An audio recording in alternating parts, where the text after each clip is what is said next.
Tonight on the Black Channel, Elder Nellie Fuller, white supremacy always takes both sides of an argument. Welcome to Upside Down World.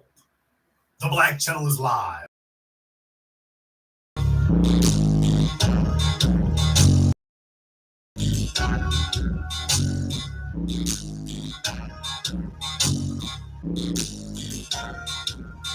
Unapologetic, unadulterated, and absolutely uncompromising.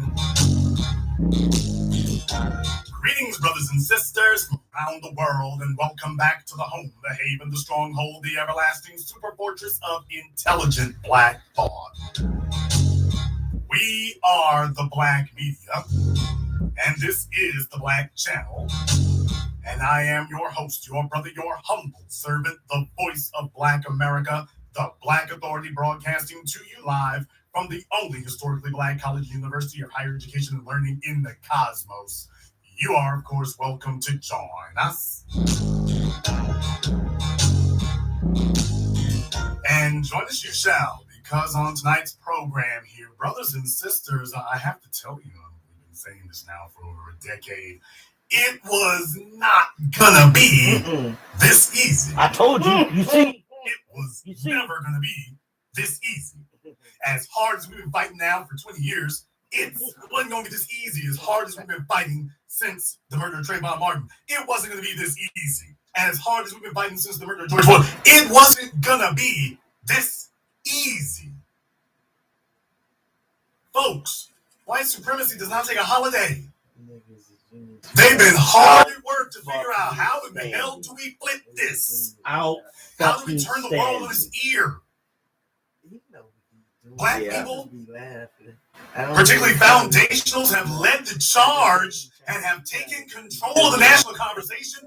We have now taken the term, starting with, we no longer call it racism, it's white supremacy. Yep. Brother Nellie Fuller told us that the words that we use have to be specific, so they can't be twisted and turned. And we started becoming very specific, and things started changing. So they went back to work and said, whoa, how do we derail this? Then Hillary Clinton lost in 2016. How do we derail this? Barack Obama's a pariah. How do we derail this? Kamala Harris and Cory Booker can't get any traction. Whoa! What do you do? It's very simple what you do here. Might not be easy to pull off. It's very simple what you do.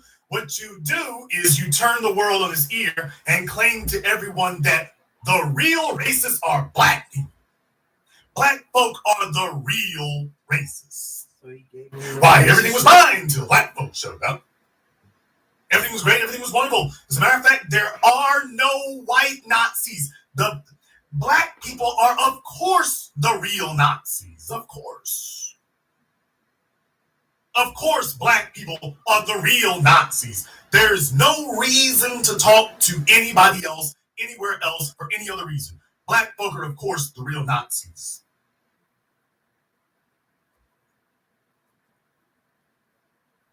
That's where you're at here today. I'm white and I say so to a whole new level.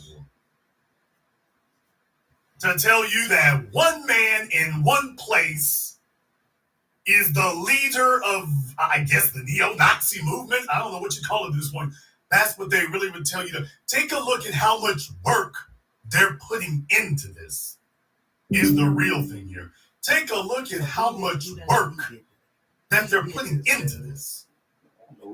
Case in point, this picture you take a look at on your screen, I got this from Twitter. Oh, it wasn't him. And there's plenty of others, by the way. I mean, these folks have been hard at work out there. Been hard at work.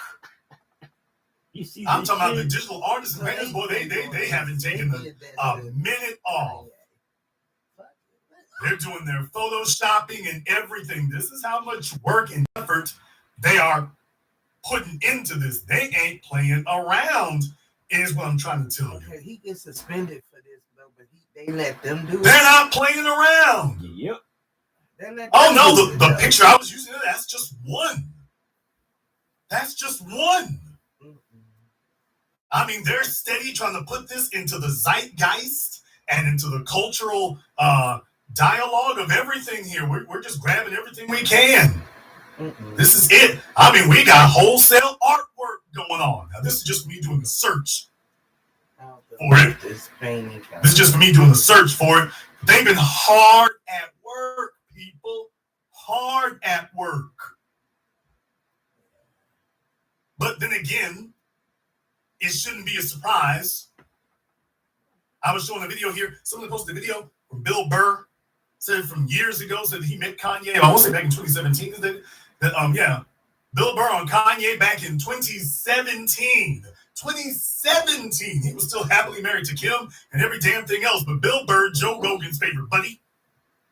Listen to what he had to say about Kanye and what it was he had to say it about. Okay.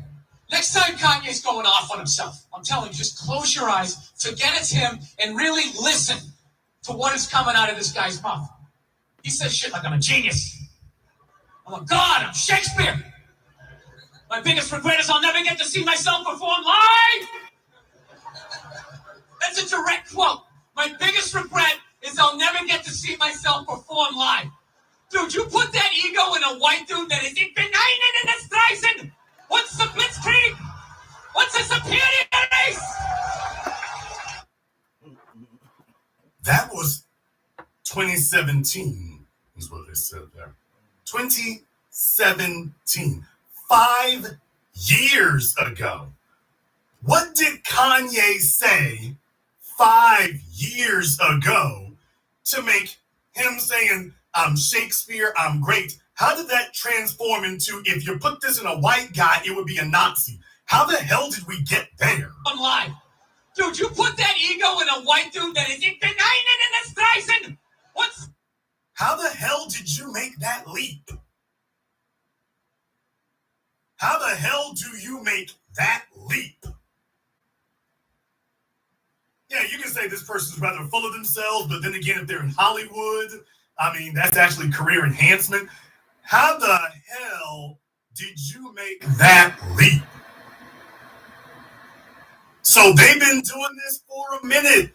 Let this be a warning. We keep telling you, to everybody out there telling themselves that they're going to just exit black society and you'll be allowed to just slither away into the woods, into the foliage. And that's all you'll have to do, and you'll be able to leave that behind. Man, they coming for all of you. And they've been laying breadcrumbs forever. If you're a black person of any significance, they're coming. They've been already laying little breadcrumbs, and you didn't know it. They're coming. They are coming. I told you this years ago. The goal is, even if you seem like you got some money out of it, we're here to claw back as much of it as possible and to destroy, to annihilate your earning potential going forward. So you see, this is the new lynching. We don't have to string you up from a tree. We'll string you up your reputation and everything else, and your earning ability there. That's what we'll string up on the tree. That's what we'll do. That's what we'll do. Now, folks, just so you can be aware here, they ain't just got the little folks out here. They have brought out the very biggest guns. Jason Black, how big of guns you talking about here? I'm going to tell you here in just a moment, but before I do, everybody who's listening to tonight's program, if you agree with what we're saying here, give me a thumbs up and hit the likes button. Seems like folks may not like what I'm saying here tonight. If that's the case, I'll go ahead and wrap it up here in a minute. But if you like what you're hearing on tonight's program, give me a thumbs up in the chat room and hit the likes button. We got over 3,000 people listening here live right now. We got over 3,000 people listening live right now. If you're about that life and real about it, let me see you hit the likes button and let folk know that I'm speaking for the masses and I'm speaking for the black street.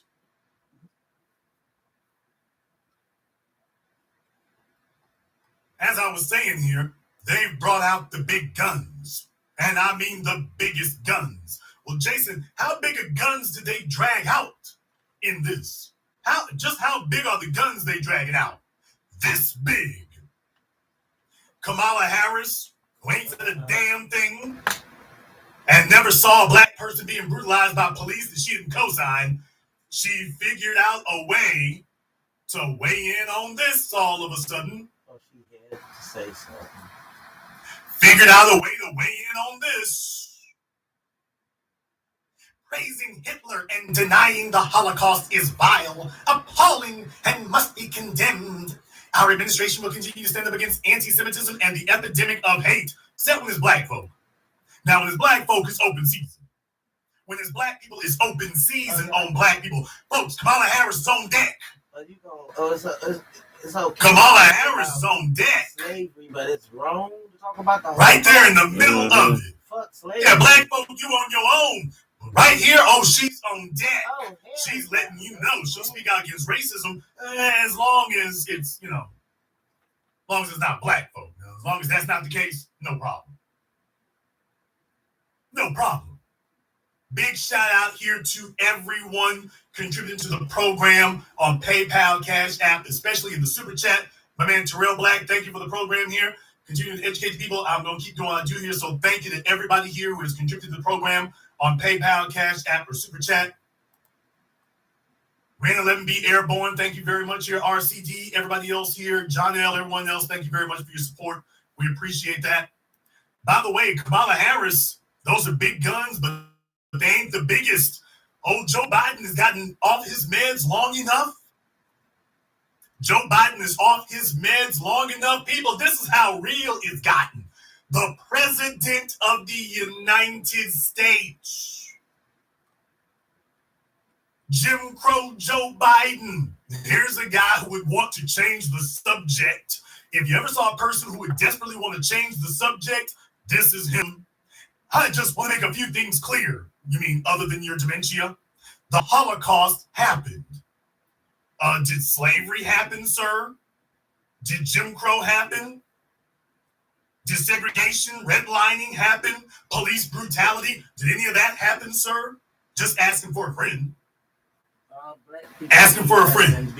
Hitler was a demonic figure. Was George Wallace a demonic figure? Mm-hmm. William J. Fulbright, Strom Thurmond, Jesse Helms.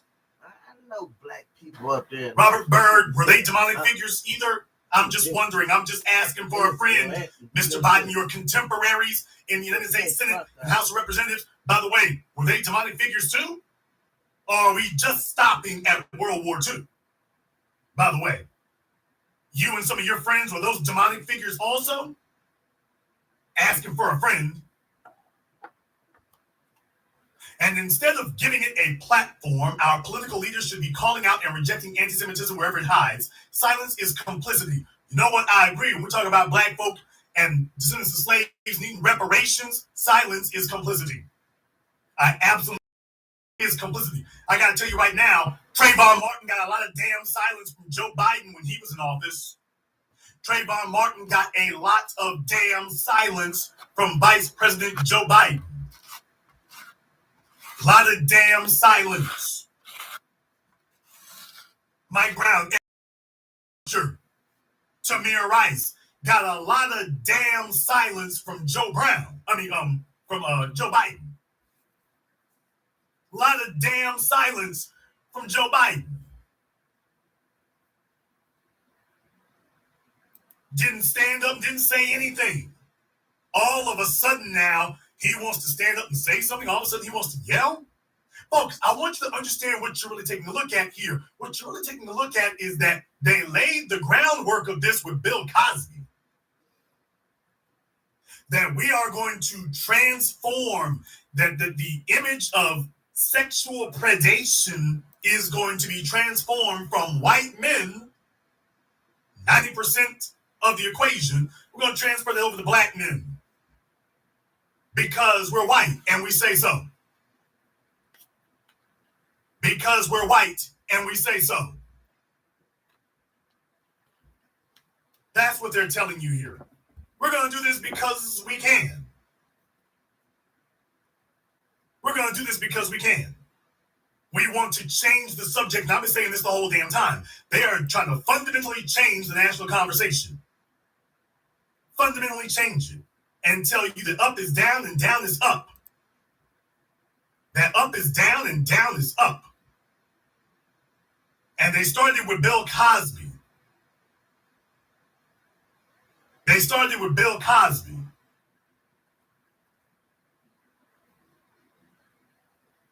They did that for a reason. First, let's see if we can cut our teeth on it. Let's see if we can cut our teeth on it. Now they've shown you where they've been cutting their teeth on it, and we're gonna go get Bill Cosby, Cuba Gooding Jr., R. Kelly. I mean, they've been gearing up for this for a while, and now in Kanye's case, they've actually hit the sweet spot. You have somebody who basically you can keep coming back and talk about every day. What he's doing isn't criminal, but remember I told you before, they're basically declaring this a crime for something that is not criminal. It's not a criminal offense, but it's going to be declared a criminal offense. It'll be declared a social crime. Might not be a statutory criminal offense, but it would be a social criminal offense, and we'll just keep dragging out every day. We'll keep dragging it out all the time as much as we can here. That's the whole point to that. That's the whole issue.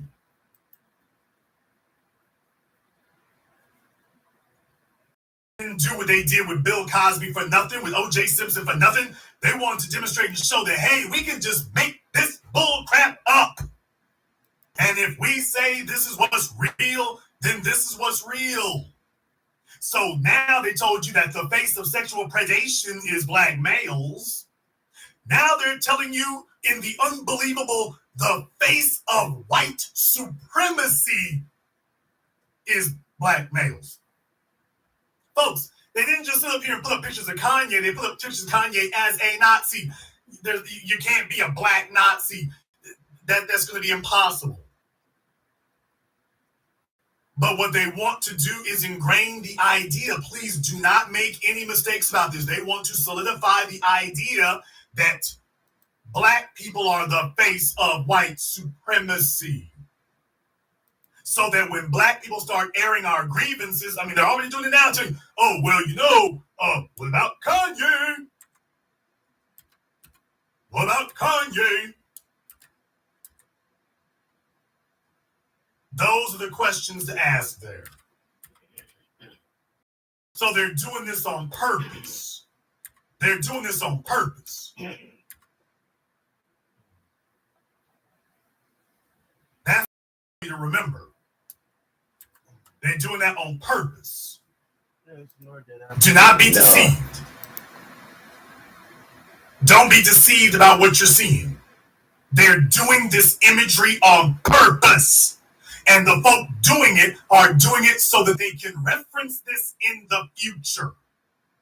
That when we start talking about racism, white supremacy, without Kanye, there can be black racists too.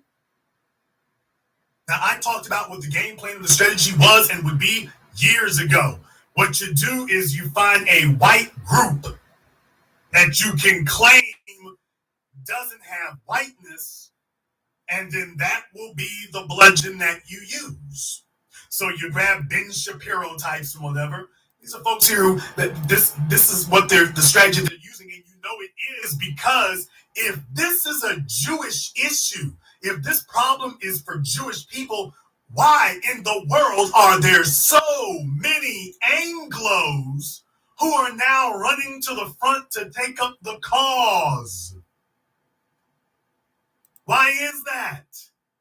If this is a Jewish issue, why is it there are the majority of the people doing the screaming about it are Anglos, not Jewish people? Folks, recognize a racial strategy tactic when you see it. Recognize a racial strategy and tactic when you see it. The majority of the people doing the condemnation and yelling and screaming about this are not Jewish, they're Anglos. They're like, finally, we found something that works. We've been trying to work the Asian thing for a while, and that ran out of steam. So let's see if we can conflate a religion to a race and then use that instead. Let's see if we can get that popping. Let's see if we can get that going. Recognize what you're seeing. Shout out to Tommy Felix there in the super chat. This agenda is dangerous. You are absolutely right. Be one as always. Thank you very much for your support. Brothers and sisters, that's the whole point of it here. If this is about Jewish people, why the hell isn't this a bunch of Anglos talking about Kanye? If that's what it is. If that's what it is, where the hell did all these Anglos come from? Where the hell did all these Anglos come from, if that's what it is? What the hell is Joe Biden doing here? Joe Biden's not Jewish. Not to my knowledge, he isn't. Thought he was Irish. Folks, wake up and smell the damn white supremacy. I can show you a mile long of Anglos showing up here. Don't you understand? This was an opening and an opportunity that was created. This was an opening and an opportunity that was created. And for the purposes of demonizing all black men across the board, which has always been the goal, so that then you can shut down any other discussions. Reparations, police brutality, discrimination, oppression. You get to shut all that down by saying, well, black folks can be racist too. Even though Kanye West has no power. He has none whatsoever. He's been sat down and spanked like a dog everywhere he's been. Everybody's talking about he was on Alex Jones' show. Alex Jones had to go to court before they could take money out of his pocket. Alex Jones had to go to court before they could take money out of his pocket. Kanye West didn't have to walk in their courtroom. They started yanking cash out of his pockets where he is. They got banks chased to shut him down where he is. He didn't have to go to court. When we talk about common law, common practice, Kanye West, essentially, when you got a bank saying your money is a major American financial institution talking about your money is no good here, that's essentially law. You're supposed to have an institution of government that does something like that. How the hell is it you have somebody like Chase get up and do that on their own? You're supposed to have to sue and go through lawsuits and get motions and depositions and pay attorneys hundreds of thousands of dollars to shut somebody down like that. Alex Jones had to get drugged into court. Kanye West, a couple phone calls and emails, bam, there goes your bank account, there goes your money, there goes your deals. Hell, on top of all that, to add insult to injury, and then the courts, in very curious timing, sit up here and say he's got to pay $200,000 a month in child support to Kim Kardashian, who she's already a multi-millionaire. Why does she need child support for anything? Get it from one of them niggas laying on top of you. You got no shortage of them. You got plenty of them. Next time one of them's on top of you, see if you can reach in his pocket right quick. What do you mean Kanye West got to give you $200,000? But I digress. So just understand the timing of this isn't just curious or strange. Welcome to a system of white supremacy. People, do you understand? You as a black person, you don't have enough money to get all of these negative events to coalesce and coincide at the same time. That's the point I'm trying to make. You don't have enough money to get all these events to coincide at the same time. You couldn't do this. You couldn't pay off enough people. You couldn't pressure enough people to get all of these events negative events to coincide at the same damn time. George Zimmerman still walking the damn streets. You couldn't do it. Ain't no way.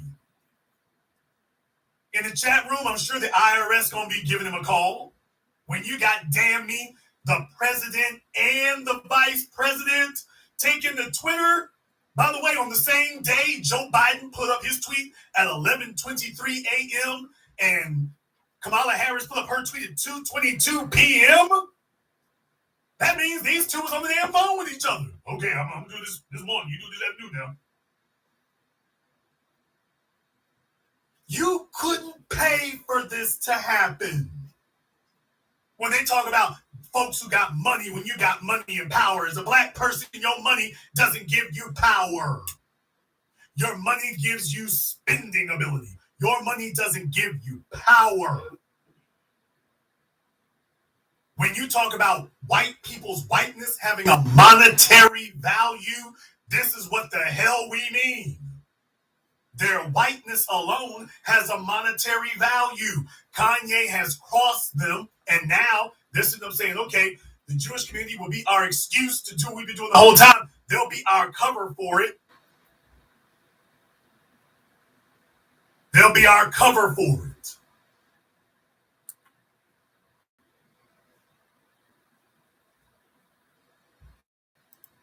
And in case you needed to see more, we can go further because there are questions that haven't been asked here.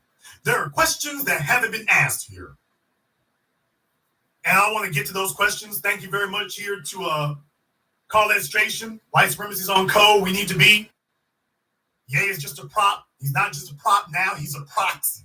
He's not just a prop anymore. He's a proxy. Naturally Tour, they're depleting his finances. You're absolutely correct about that.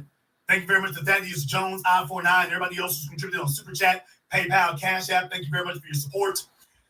You know, Tariq recently did a debate with allegedly a Jewish guy who's been calling in on folks' Twitter spaces. He had a debate with this fellow right here, and the fellow was doing the same tactics. He was doing the same tactics. And when asked, well, how is it you're not white? Oh, we're an ethnicity. Ethnicity got nothing to do with race, sir. Well, our religion. That's got nothing to do with race, sir. How is it that you are not a white person? Oh, well, we're not accepted by white people. Sure you are. Sarah Jessica Parker. We can go down the list. Was it Nina Kunis? What's her name? Nina Kunis? Kunis? Anna Paquin, I think she's Jewish also. And what I'm saying is they have absolutely no problem whatsoever being accepted by white society. What the hell are you talking about? That's never been an issue. That's never been an issue. Wait till we show up in the room. Issue. But case in point right here, I just have a question to ask here. If Kanye West is damn me der Fuhrer with no logistical support, no financial support, no social support, tell me where Kanye West is being invited by throngs of people to address the masses. Tell me where that's happening. Tell me where that's happening. Well, you know what? If Kanye West is der Fuhrer, during that debate that Tariq had, the guy was like, well, you know, who's bigger than Kanye West? Who's bigger than Kanye West? Who's bigger than Kanye West? You know what? Why don't we go ask a Jewish publication like Haaretz? Because I was thinking about this the whole time that guy was talking. I'm like, by the way, the Anti-Defamation League has been throwing little shots, not big ones, but little shots at Tucker Carlson now for a minute over George Soros, over the leader of Hungary, I think it is. Been throwing little shots at Tucker Carlson for a while. And yet, what are you doing? So I just couldn't help but notice that. I'm like, okay, if Haaretz is that concerned about it, shouldn't we be saying a little bit more? So this From October 14th now, going on 2 months ago. The writer is Ben Samuels. And the headline, Kanye anti-Semitic comments put spotlight on Tucker Carlson. As most critics have directed their ire at Kanye West for his statement, few have focused on the Fox News host who gave him the platform to make them and his history of white supremacist conspiracy theories. Dateline Washington. Kanye West anti-Semitic comments over the past several days have garnered international attention and widespread condemnation. Less attention has been paid, however, to the platform that enabled West to deliver the first of his tropes, Tucker Carlson's Fox News show. West's social media accounts were locked after he threatened to go, quote, DEFCON 3 on Jewish people and accused Jews of shutting down anyone who, quote, opposes their agenda. Days later, it emerged that Carlson had cut out several of the rapper's remarks from the final broadcast of his two-part interview, in which he peddled conspiracy theories. The content of the statements that he did choose to include, though, brings Carlson's history of providing a platform for anti-Semitism further into focus. Tucker Carlson's history of providing a platform for anti-Semitism further into focus. So I'm sitting here the whole time saying this, and I've addressed this before about Tucker Carlson, but by the way, Haaretz, a Jewish newspaper, this is what they had to say about it. Now, he goes on to say here, in the interview that did air, Carlson praised West's, quote, obviously true opinions, including one about former Trump aide Jared Kushner only pursuing the Abraham Accords for his own financial benefit. With the exception of Representative Richie Torres, who called the Fox News host an enabler, the criticism from Democratic lawmakers and Jewish establishment organizations focused its ire on West, leaving out Carlson and his popular show. Fox News, Tucker Carlson, #1 on cable TV news, if you dare call it news. And yeah, not a word said about him. Nobody's going after his sponsors. They went after Kanye's. Nobody's made a concerted, organized effort to target Tucker Carlson. And he's got a platform every night. One of the biggest telecommunication companies, media companies on the face of the planet. And yet his anti-Semitism, meh. No tweets from the vice president. No tweets from the president. I guess they were busy. I guess they were otherwise occupied and didn't have time. You think? Maybe they were just occupied and didn't have the time. The article goes on to say the pundit, talking about Tucker Carlson, has been perhaps the foremost proponent of the, quote, Great Replacement theory, which claims immigrants are crowding out white populations in Western countries. The conspiracy theory was considered the primary motivation behind the deadly 2017 white nationalist rally in Charlottesville, the 2018 massacre at Pittsburgh Tree of Life Synagogue, and the 2019 mass shooting in El Paso, Texas. By the way, those were not events that all targeted Jewish people, but okay. Quote, according to the Anti-Defamation League, Carlson has used at least 600 episodes of his show to promote elements related to the conspiracy theory, which, by the way, isn't a theory, including that Democrats are plotting to replace, quote, legacy American work voters with immigrants and falling white birth rate and shifter gendering roles. In a letter to Fox CEO Lachlan Murdoch sent last year, ADL CEO Jonathan Greenblatt wrote that, quote, Carlson's embrace and amplification of white supremacist talking points galvanizes extremists and mobilizes their movements. He added, quote, their heinous acts of violence were spurred in part by many of the same false grievances Carlson espouses each and every night.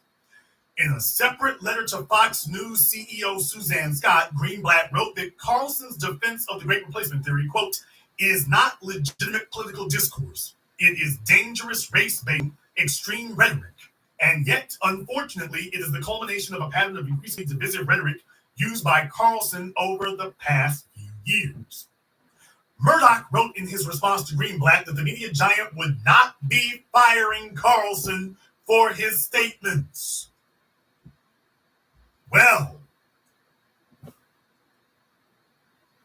somebody find Ari Emanuel. Somebody find Ari Emanuel. Somebody see if you can email or text Ari Emanuel and let.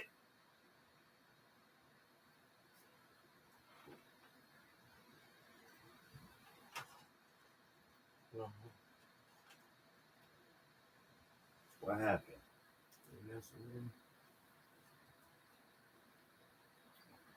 What the fuck?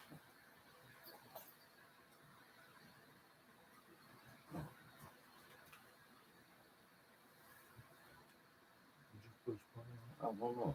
I.e. black folk. There we go. But you're not targeting anybody else. Yeah. You sent a letter and they were like, man, if you don't get the hell out of here. Now, let me go ahead and read this part. Murdoch wrote in his response to Greenblatt that the media giant would not be firing Carlson for his statements. Quote, a full review of the guest interview indicates that Mr. Carlson decried and rejected replacement theory. End quote. Murdoch wrote in the letter on Sunday to Greenblatt, quote, as Mr. Carlson himself stated during the guest interview, white replacement theory? No, this is a voting rights question. That's actually very misleading. Tucker Carlson has supported the replacement theory. He's literally said it's not a theory. So, yeah, that's just a flat-out false statement, mischaracterization by the Murdochs, which, of course, is what they do for a living. Greenblatt, in turn, called the explanation, quote, an underhanded endorsement of white supremacist beliefs, while ironically suggesting it's not really white supremacy, or white supremacism. For their part, white supremacists lauded Carlson for highlighting the unfounded conspiracies of demographic change. Well, it is changing, though, sir, so not making yourself look good right now. Praising him for railing against, quote, white genocide on forums such as Gab, Telegram, 4chan, and various white supremacist websites and podcasts. In April, the American Jewish Committee said that, quote, the anti-immigrant, anti-Semitic, and white supremacist theory that Carlson touted is abhorrent and un-American. Fox News should be embarrassed by the hate being espoused on its network. We must call out and fight this extremist rhetoric. Now, when it was Kanye West, you didn't say we just gonna call it out. You called other people. You grabbed the cell phone, sat back, smiled, and dialed, and called up anyone and everyone who would answer the phone and told them, now you know we ain't fooling with Kanye no more, right? You didn't sit up here and say, we are very disappointed in the fact that they accepted this way. We are very disappointed and we must call this out. No, you didn't. You let your fingers do the walking. You let your fingers do the walking and AT&T do the talking. You weren't accepting no damn explanations. It was just, hey, look here. We ain't got to talk to you about nothing. Watch what we can do from here. Watch what we can do from here. We ain't having a debate. It's not a debate. We're going to show you what we can do. They called anybody and everybody. They called anybody who ever worked for Kanye. Remember, they got voted before. Well, he had a hostile work environment. They called anyone and everyone they could. They called up Kim Kardashian, and she answered the phone. By the way, one more thing. They called up Kim Kardashian, and she answered the phone. By the way, they called her up. She answered the phone straight to Twitter. Straight to Twitter. Yeah. Okay. No, you didn't have to sit up here. We need to call it out. Call out me ass. The call out they did was live, in effect, and in person. And yet for Tucker Carlson, you're freely admitting the most you can do there is, well, we sent a very stern letter to his boss. We sent a very stern letter there. We send a very stern letter and let them know that we are not interested, that we find this to be very, very disappointing.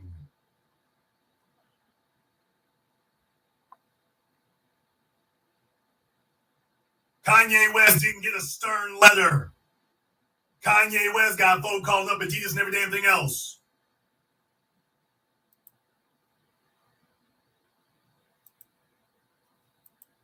Kanye West got letters to Adidas. He got letters to the record company. He got letters to the stadiums. Next concert Kanye West is going to have is going to be at the Damn Me Waffle House in DeSoto, Texas. Don't expect him to go to Wembley or Madison Square Garden anytime soon. Don't look for it.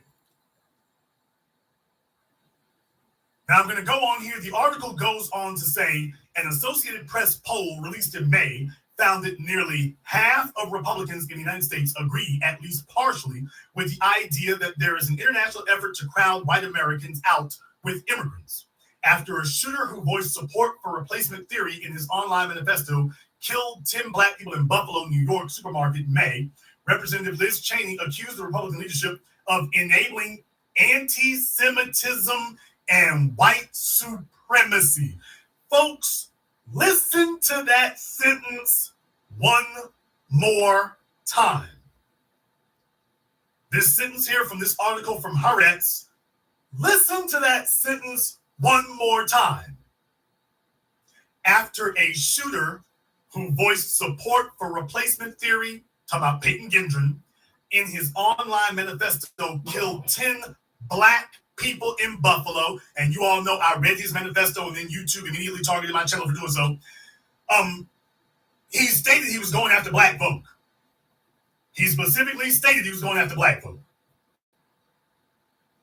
And then, what's that? He made the statement that, as white people, they were immigrants themselves. And then he said, yeah, we immigrants sure are troublesome. But he made it very clear, I'm going after black folk. He shot 10 black people. And Representative Liz Cheney accused, after this guy shoots 10 black people, Representative Liz Cheney says the Republican leadership is enabling anti-Semitism and white supremacy. Shoots 10 black people and then immediately guides the conversation in a different direction. Shot 10 black people, and then she says, we need to discuss anti-Semitism.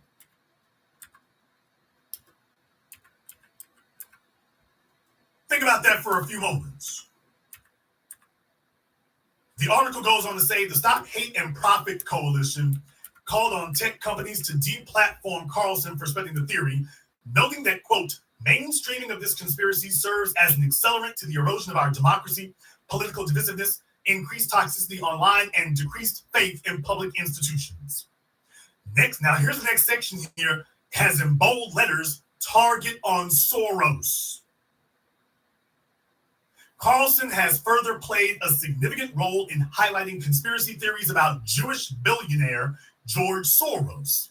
He has accused Soros of plotting to destroy Western civilization, trying to make society, quote, more dangerous, dirtier, less democratic, more disorganized, and scheming to increase the number of murders in countries. He is often zeroed in on Hungary, where Carlson is a staunch advocate for authoritarian leader Viktor Orban. He has claimed that Soros is undermining Hungarian society by financing mass migration, further invoking the Great Replacement theory. Carlson went to Hungary to film a special program showing this supposed battle between Soros, which not only spread similar anti-Semitic theories about Soros, but included menacing images and dramatic evidence showing supposed proof of Soros schemes. The special again drew condemnation from the Anti-Defamation League. Greenblatt said, quote, it's appalling to see Tucker Carlson and Fox invoke the typically found in white supremacist media. Fox News, white supremacist media, Mr. Greenblatt. He goes on to say, there is no excuse for this kind of fear-mongering, especially in light of intensifying anti-Semitism. Orban addressed the Conservative Political Action Congress's annual gathering months after Carlson's special, which led to a deluge of Republican officials invoking Soros, despite warnings that such tropes reflect anti-Semitic messages.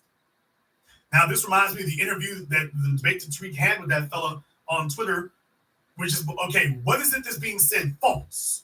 If you're being lied on, then okay, we need to come and say, hey, don't do that. Somebody's telling the truth. You're saying, hey, telling the truth is anti-Semitic. Now, there's where you start getting in trouble.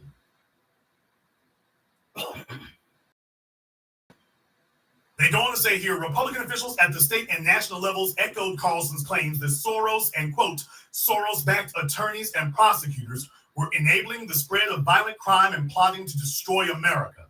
Carlson defended his criticism of Soros as not anti-Semitic, alleging that his tack is not anti-Jewish since Soros is a critic of Israel. According to the Constitution, quote, when Soros is used as a symbol for Jewish control, wealth, and power, the criticism may be an updated version of traditional anti-Semitic tropes. And yet, Tucker Carlson is still sitting on TV, holding court and entertaining audiences night after night.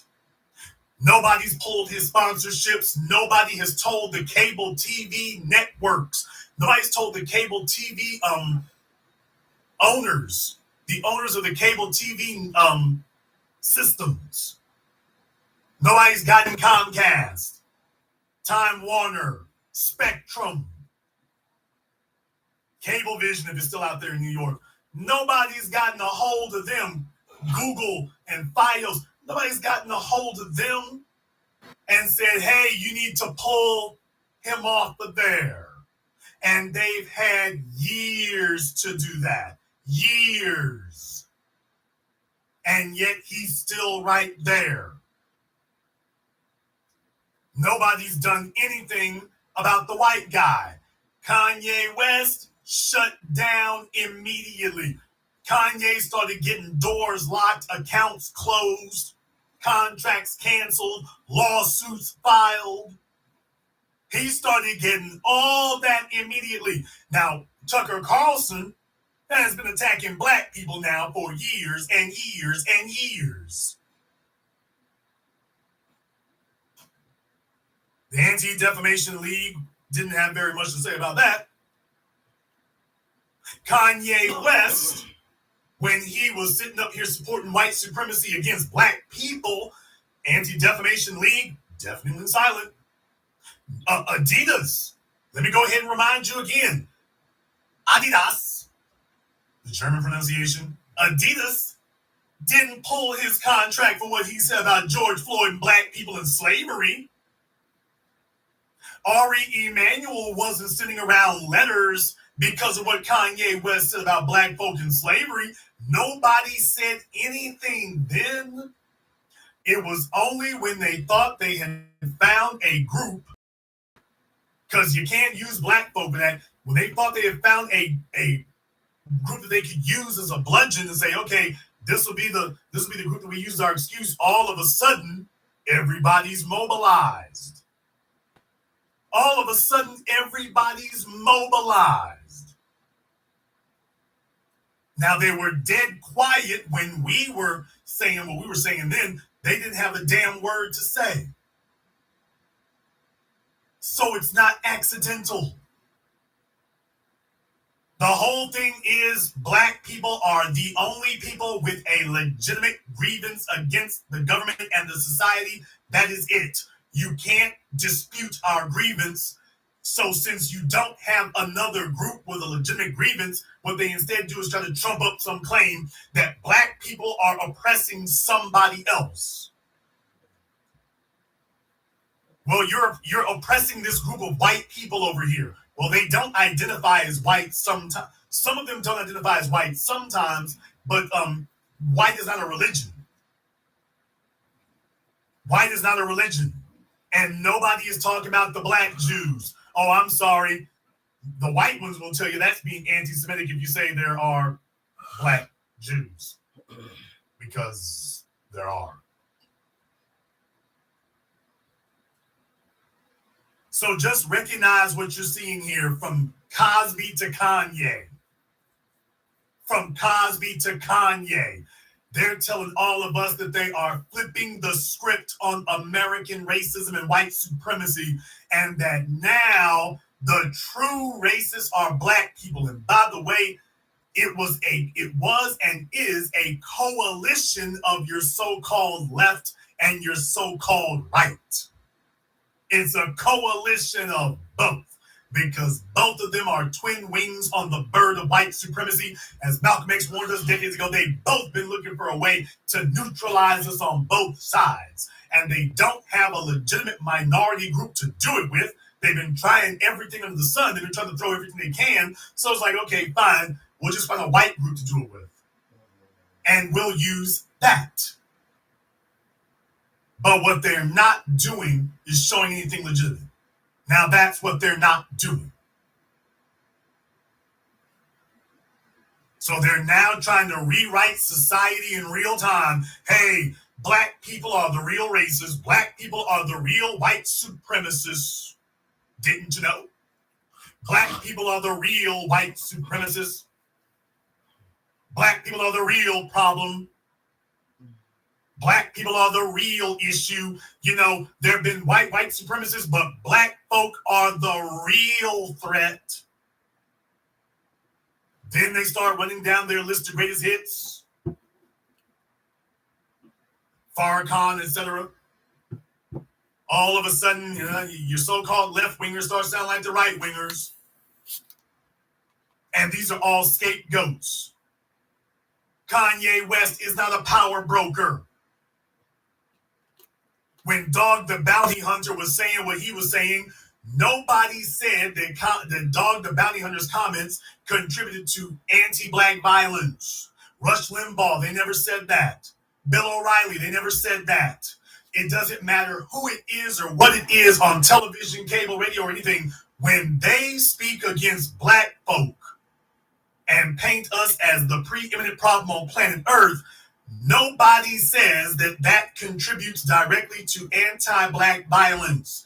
Even when the guys are sitting there with manifestos that say, hey, when I tune in every night to Fox News, that's the only place where I can get the truth.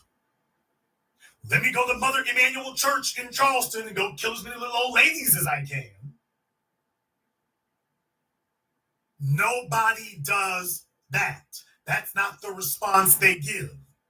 Kanye West, whom nobody has died as a result of saying the wackiness he's been saying. Nobody has died about that. No one. Now, that doesn't mean I agree with it. I've already made my statements about what I think there. This is wacky. This is silly. This is stupid. I got a bunch of adjectives, verbs, and nouns you can throw in there. But the bottom line is he's not giving any orders. He's not giving any shots. Nobody is in. There are no Peyton Gendrons in their basements furiously writing out a manifesto saying, you know, Kanye is telling the truth. Did you notice that?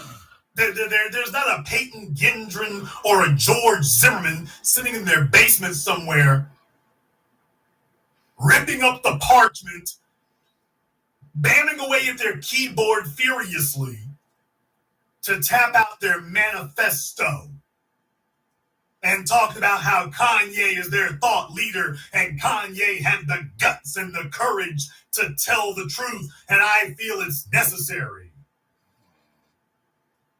In the chat room, Dave Chappelle, yeah, we're going to make him the face of anti-LGBT right after they tried that with Tracy Morgan.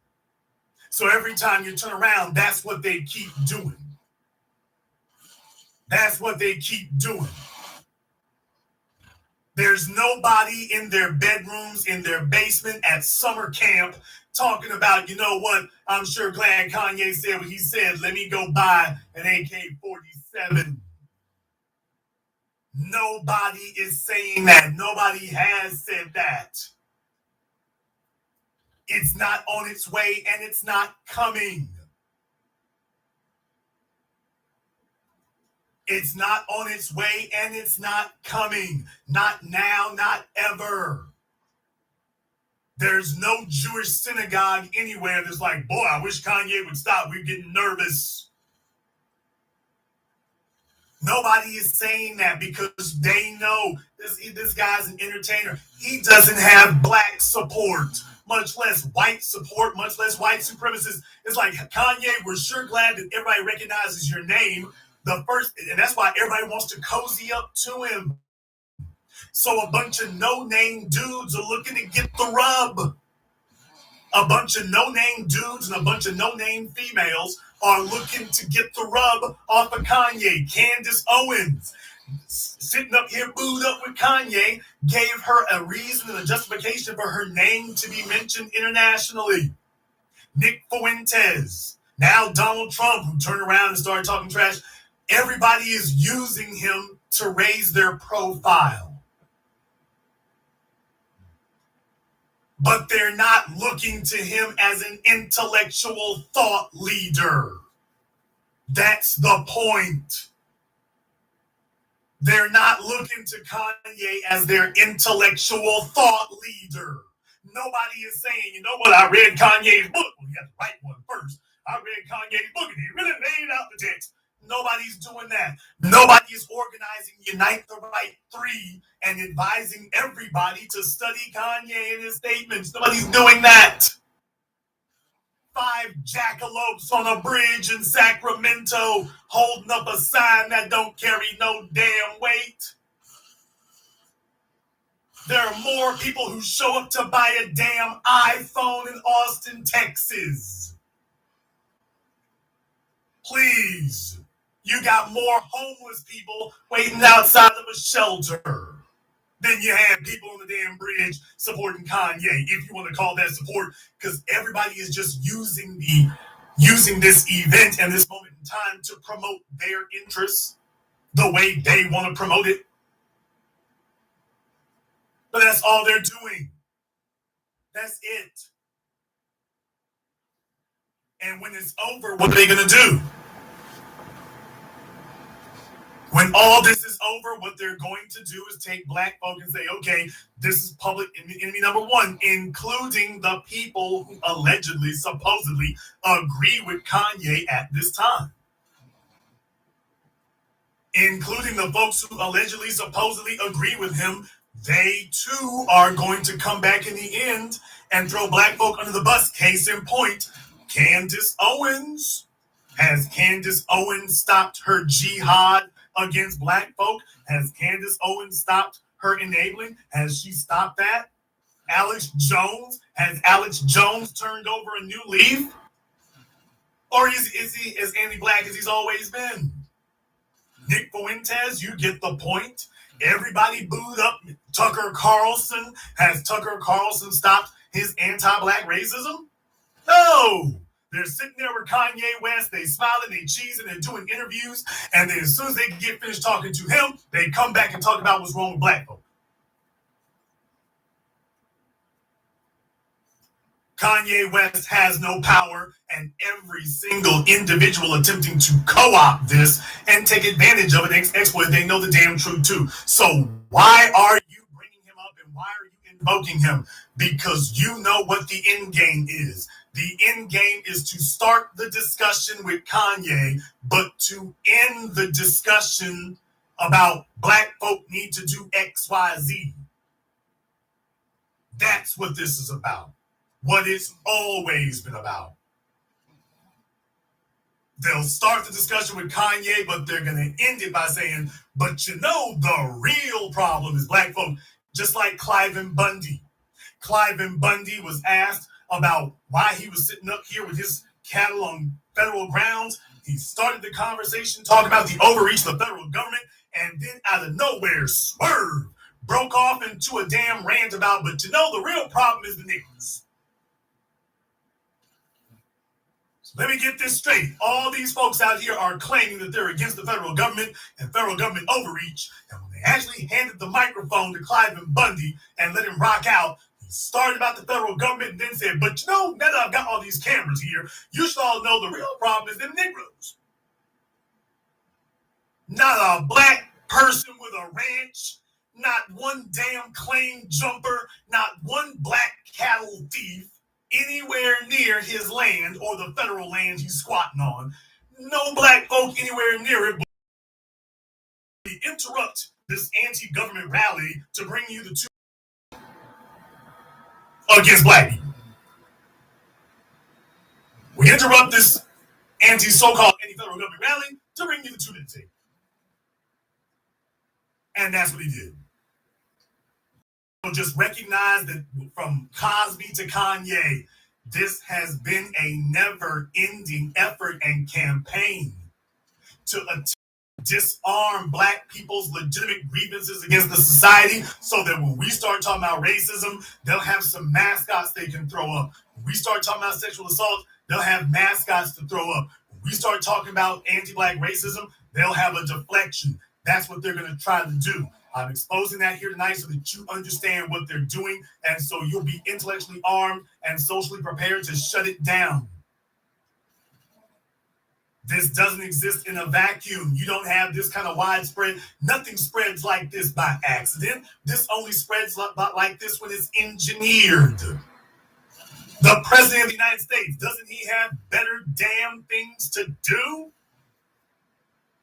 Joe Biden doesn't have anything better to do. Kamala Harris, you don't have nothing better to do?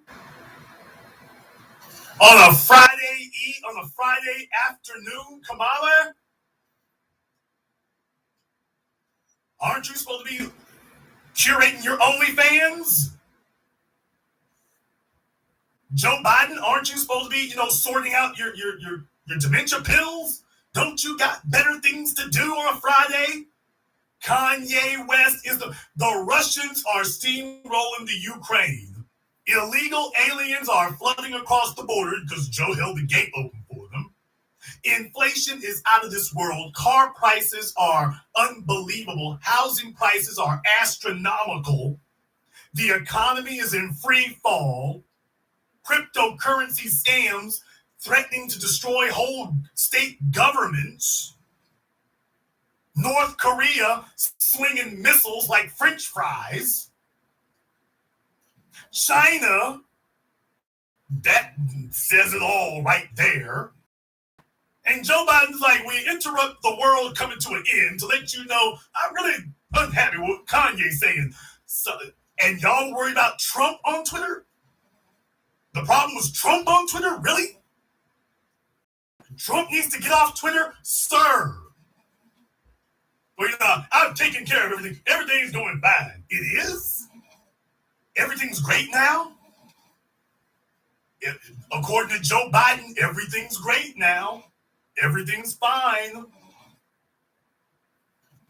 According to him, everything's fine. All right, then. It doesn't look so great and so fine to me, but then again, all right, maybe I got that wrong. So what I'm going to do is I'm going to go ahead and open up the telephone lines. And you all have your opportunity to give us a call here. The telephone number is 646-787-1933. That's 646-787-1933. Your personal access code to the Blackest Radio program in existence. I want to thank everyone who has contributed to support tonight's program here on PayPal, Cash App, or Super Chat. Brenda Starr, Mr. Brown, the new B1 Media is a lifesaver. Owich Najee, thank you very much for your support. And to everyone there in the Super Chat, we appreciate that as well. We're going to take a very brief commercial, non-commercial break. When we come back, we will have your phone calls and more. I know we've been hitting you hard and heavy. We've been flying like a jet through here, but I want to get as much information to you as possible, as quickly as possible. So go ahead here. We're going to take a very brief commercial, non-commercial break. When we come back, your phone calls and more. This is the Black Channel. Life Recruiting and Consulting specializes in direct placement. If your company is looking to hire top talent, or you are looking to start a new career, our network of professional recruiters can help. We provide recruiting, LinkedIn lead generation, access to our professional network, paid job postings, interviewing, and more. Check out our specialized services: information technology recruiting, STEM career consulting, sales recruiting, hiring process consulting for your business, resume writing, LinkedIn profile consultation. Follow us on Instagram and LinkedIn and get higher with us. I am so tired of Twitter and TikTok. We need something just for us. Yeah, and I was posting 6 zeros, but they don't have a mobile app. That's a lie. 6 Zeros actually does have a mobile app. It's available on iOS and Android. That's your phone. Yeah. That is phone use. Anyway, 6 Zeros is where the Black community taps into unfiltered, authentic conversations on topics you know and love. I gotta get out of here. But remember, don't just sign up. we know. Oh.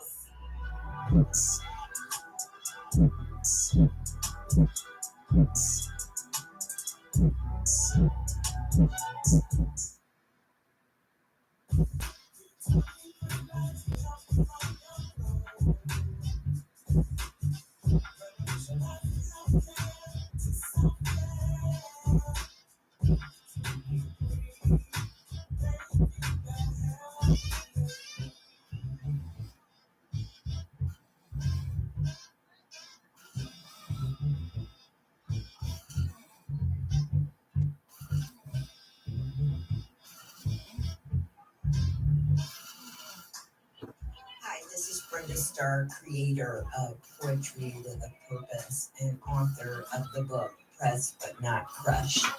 Press But Not Crush is an anthology of political poems that address current and historical issues in American descendants of slave population and African American population. The book describes slaveries and its residuals, Jim Crow segregation, social depredation, and other relevant issues to American descendants of slaves and African Americans, including the current political climate that does not address our issues.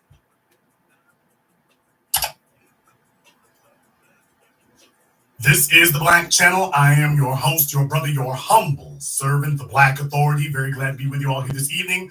And the telephone lines are now open. The number is 646-787-1933. That's 646-787-1933, your personal access code to the Black media. We have over 5,000 people in here listening live. We are not a little thing. Big shout out here to Queen Obsidian Code, Tommy Felix, and everybody else who has contributed to support tonight's program here on PayPal, Cash App, or Super Chat. The links are in the description. Thank you very much to my mods. We're going to go ahead and break things open here. The telephone number is 646-787-1933. That's 646-787-1933. Let me get caller from area code 646. You're on live with the Black Channel. What's your name? Where you calling from? Dre from New Jersey. Dre from New Jersey. What's on your mind? You're absolutely right, man. Absolutely right. That the president wants to take time out to address Kanye West when the economy is tanking. You're absolutely right, sir. Call it out, please. Be one. Thank you very much for giving us a call here today. I mean, that'd be like the mayor of New York City. Crime is all over the damn place. You know, gentrification is out of control. Nobody can afford to live. Nobody can afford to eat. You don't have a gas station anymore. And imagine if he wanted to stop and talk about that. You got way bigger fish to fry. Way bigger. Caller from area code 804. You're on live with the Black Channel. What's your name? Where you calling from? Hi, yes, Mr. Black. This is Kendall Bragg from Richmond, Virginia. I just wanted to say, yeah, there are bigger fish to fry.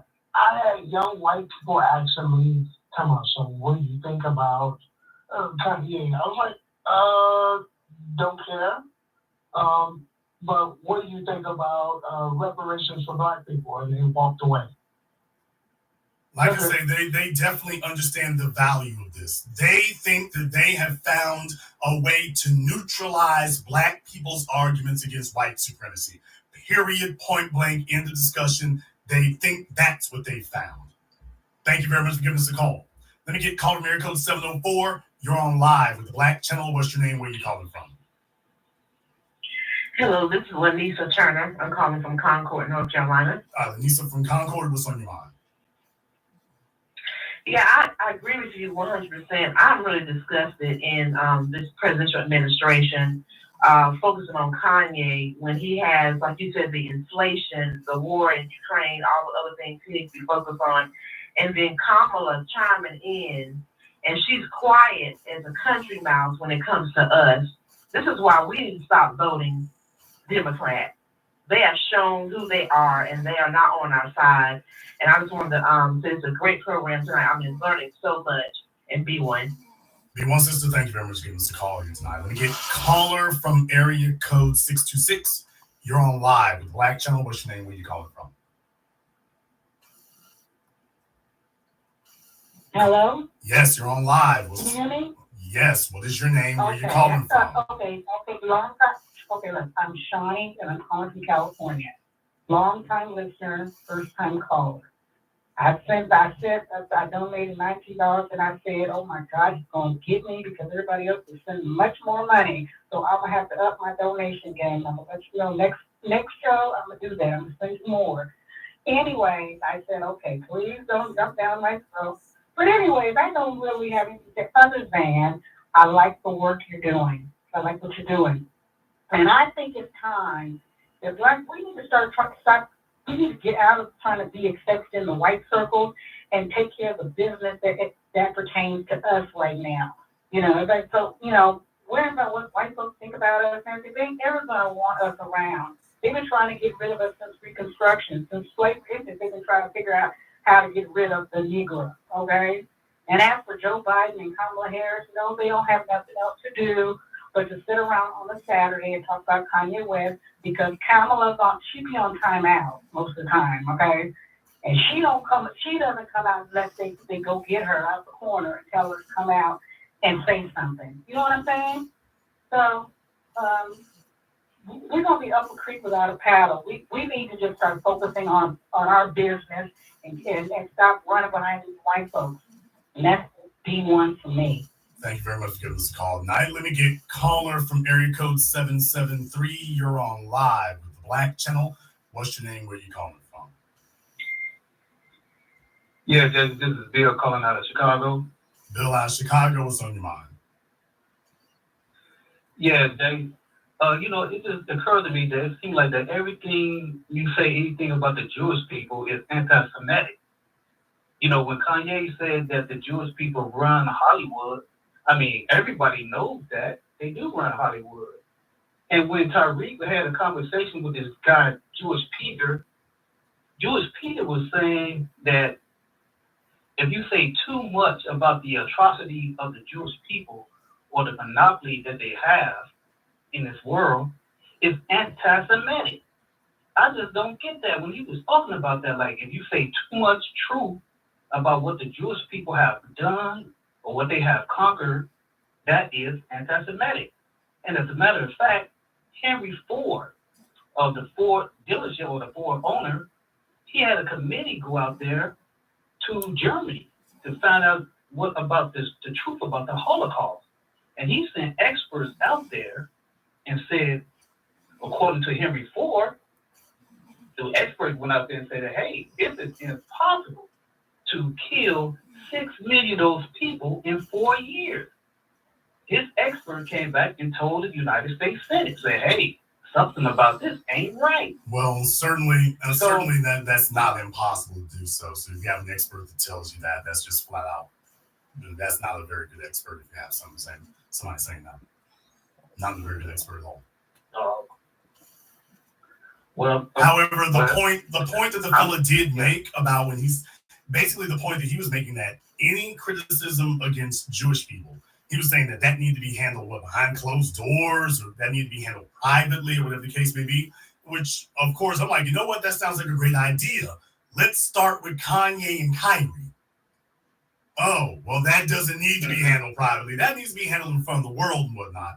So, yeah, the real thing is having this unfair, out of balance situation. That's what we're not gonna tolerate here. Nobody is in favor of persecuting anyone. By the same token, we are not going to be sitting up here in a situation where people are going to try to redefine these things to include us, where we get held out for special persecution, even if we didn't do anything wrong. We just have the ability to do so. So I don't blame him. To be totally honest with you, I don't blame him for trying to defend his position or whatever. This idea, however, that when you're right, you're right, and when you're wrong, you're right, then that's going to be something I'm not going to co-sign. Thank you very much for giving us a call. Let me get caller area code 470. You're on live with the Black Channel. What's your name? Where you calling from? Hello, Tracy from Lithonia. Okay, Tracy from Lithonia. What's on your mind? Hey, I just wanted to thank you, man. You was the first one to hit me to these white feminists that are not let these sisters know that these white feminists are not their ally. And I would have wasted a vote. You can vote smart as who helps you in your community. These folks don't even come to our community campaigning when they're running. And you hit me to how they were trying to run a scam with Stacey Abrams there. And we got to be smart with our vote. Thank you so much. Thank you very much for giving us a call here tonight. And once again, I want to thank everyone who has contributed to support tonight's program here on PayPal, Cash App, Super Chat. Thank you very much for that. Big shout out here to Mr. Cocaine. Thank you very much for your support here. He knows who he is on PayPal. Big shout out here to you. Thank you very much for your support and to everybody here, because this brings us to another element I want you all to think about. YouTube is the biggest proponent here of white supremacy, because white supremacy's foundation is its economy. Folks, for those of you who are not aware, there's a YouTuber, and I mean, man, this guy here, if you want to see exactly how well this goes for these folks, man, this guy's got a YouTube channel. He's got, over the course of 2 years, he went from 30,000 subscribers to almost 400,000. He just did a Kickstarter and has raised he asked for $1 million. His name, Brandon Sorensen. He's asked for $1 million and raised $41 million for a novel that he wrote allegedly here during the pandemic. And what I'm saying is, having that kind of reach, having that kind of ability, Brandon Sanderson. His name is Brandon Sanderson. You can look him up on YouTube. He held a Kickstarter. He asked for $1 million. He's raised over $41 million. In effect, with that kind of money, that's venture capital that's created him into a media company of his own. And YouTube facilitates that for white people all the time. It is an affirmative action program to cultivate white wealth every single day.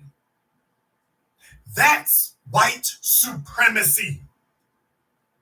Kanye West running his mouth is not white supremacy. When you have the ability to unilaterally enrich white people, I'm talking about a white guy y'all never heard of before, and he's now sitting on 41 million. Didn't take him a lifetime. While YouTube suppresses our channels, didn't take him a lifetime. Over the course of 24 months, YouTube brought him from 30,000 to almost 400,000 people. That's an affirmative action program. That's white supremacy in action, because he's just one among many. Jake Paul, Logan Paul, you get the point. Joe Rogan, Tim Pool. YouTube doesn't give them thousands. YouTube makes sure they got millions and hundreds of millions, and I'm not being exaggerating. The Paul brothers at this point, you have to count their money in hundreds of millions. You can't count it in millions anymore. They make sure that white people stay papered up. That's the purest form of white supremacy. Not talking trash. That's the purest form of white supremacy.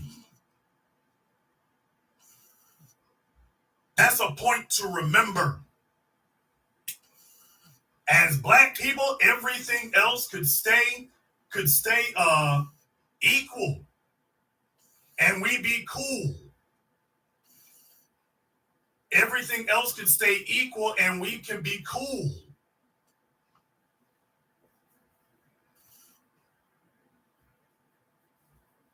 If they wanted to sit up here and do that, that would be perfectly fine if they wanted to do that. As long as we were being equally armed, as long as we were being equally benefited. But when you're sitting up here suppressing black people and then promoting white folk, That is white supremacy. That right there. When you can make multi-millionaires out of white people in a week, in a month. I'm talking about not a little bit. He didn't just get 1 or 2 million, 41 and counting. $41 million and counting. A white dude y'all never even heard of. And YouTube has made sure that he is completely papered up and is essentially a media company unto himself. And he's just a random guy. Let me say this again. He's just a random guy. There's nothing special about him. He's not a superstar. He's not a celebrity. He's not some superstar New York Times bestselling writer. He's just a random white dude on YouTube.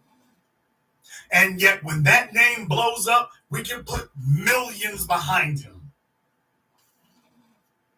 That's white supremacy. That's the reason we have to have reparations, and that's the reason why trying to change the subject onto Kanye West and claim that anybody black could possibly be racist, whatever. That's nonsense. Let me tell you something right now. Kanye West doesn't have the power to stop a damn thing in this world from happening to him. You can talk about the money, you can talk about the cars, you can talk about Yeezys, you can talk about the 5 Maybachs he bought Kim. There was a waste of sheet metal. You can talk about the house, you can talk about the tours, you can talk about the platinum plaques, you can say anything you want there. Random white people with nowhere near his amount of money are eating his damn lunch now. All he needs is one random white woman to say he grabbed me on the rump, and that's that.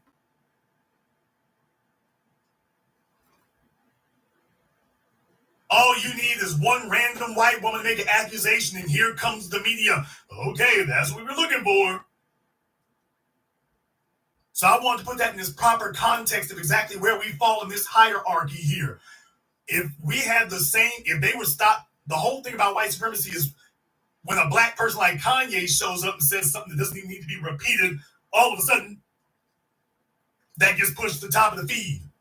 That's the top of the timeline. That gets a huge echo chamber. Random white male behind the scenes, when you're doing this for white people as a daily course of events, that as a white person, whiteness means you get boosted by YouTube as a daily course of events. Here's 41 million for you. The Logan Paul, here's 100 million for you. Here you go. And for black people, making sure that we're silenced. I want you to understand what white supremacy really looks like.